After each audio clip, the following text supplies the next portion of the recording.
The Grand Conclave of the Galactic Union met once every 50 years aboard the station Varenthus Prime, a structure so vast it had its own weather systems, its own tides, its own gravity wells carved from the bones of a dead moon. 843 species sat in their designated seats. Each chair had been sculpted, heated, pressurized, or bathed in specific atmospheric gas to accommodate its occupant. The Vrethkai floated in sealed spheres of methane. The Dalyanari perched on crystalline pedestals, their 6 wings folded tight. The ancient Morshikan, oldest species in the known galaxy, sat at the head of the chamber like stone gods waiting to be remembered. One seat remained empty. It was a plain chair. Metal. Unremarkable. A small placard in front of it read, in Galactic Standard Script. Earth, Sector 7, Outer Rim, status, uncontacted. Nobody paid it any attention. Nobody ever had. Admiral James Rourke stood aboard the USS Resolute, Earth's first faster-than-light capable warship, and stared at the transmission his communications officer, Lieutenant Marcus Webb, had just decoded. "Is this real?" Rourke asked.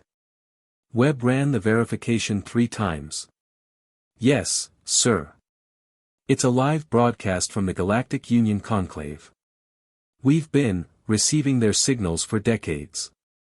We just didn't know what they were." Rourke leaned over the console and read the translated text scrolling across the screen. A gathering of 843 civilizations. Laws governing interstellar trade, warfare, territorial rights. A council that had been making decisions about the Milky Way galaxy for 11,000 years. And Earth's seat, empty. Forgotten. Never sent an invitation. Rourke was quiet for a long moment. "Set a course," he said. "Maximum jump." The USS Resolute dropped out of FTL directly inside the Conclave's no-transit zone. Every ship in the surrounding space turned. Weapon systems came online. The station's automated defense grid locked targeting solutions onto the unknown vessel in under 4 seconds. Inside the conclave chamber, the interruption caused visible panic. The Vrethkai spheres bobbed frantically. The Dalyanari spread their wings in threat display. Even the Morshikan, who had not moved in 6 hours, tilted their massive heads. A voice crackled over every frequency simultaneously, translated by the station's universal array. "Unknown vessel. You have violated the sacred transit boundary of Varenthus Prime. Identify yourself or be destroyed." Admiral Rourke clicked on his comm. "This is Admiral James Rourke of the United States Navy, representing the planet Earth, Sol System, Sector 7. We received your broadcast." A pause. "We weren't invited. So we invited ourselves." They let him board.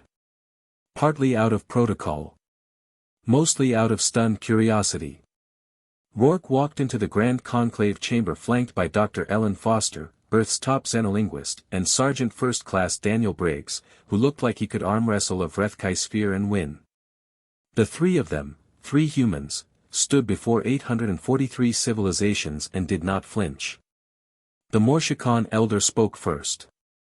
Its voice was translated into something like grinding glaciers. "You are from the Outer Rim.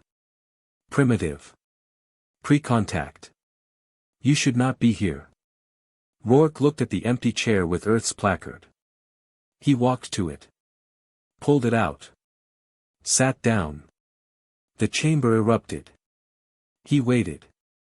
Let them scream and chirp and click and vibrate. Then he leaned forward and spoke into the chamber's microphone. "You built a seat for us and left it empty for 11,000 years. You made laws for our galaxy without asking us. You drew borders through our solar system without our knowledge. He let that sit. We're here now.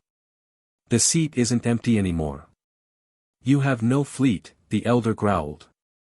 "No standing army recognized by this council. No treaties. No allies. You have nothing." Rourke smiled. It was the kind of smile that had nothing to do with humor. 11,000 years ago, we were painting on cave walls. He folded his hands on the table. 66 years ago, we split the atom. 40 years ago, we mapped our own genome. Last Thursday, we broke the light barrier. He glanced around the room. We don't need your treaties. We don't need your allies. We need you to understand one thing very clearly.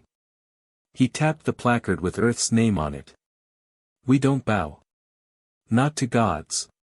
Not to kings. Not to ancient councils who forgot we existed. His eyes didn't move from the elder. So, are we going to have a problem? Or are we going to talk like civilized species? The chamber was silent. The Morshikan elder stared at the human for a long, geologic moment. Then, slowly, for the first time in recorded galactic history, it inclined its head. Not a bow. But an acknowledgement. Earth's seat was no longer empty.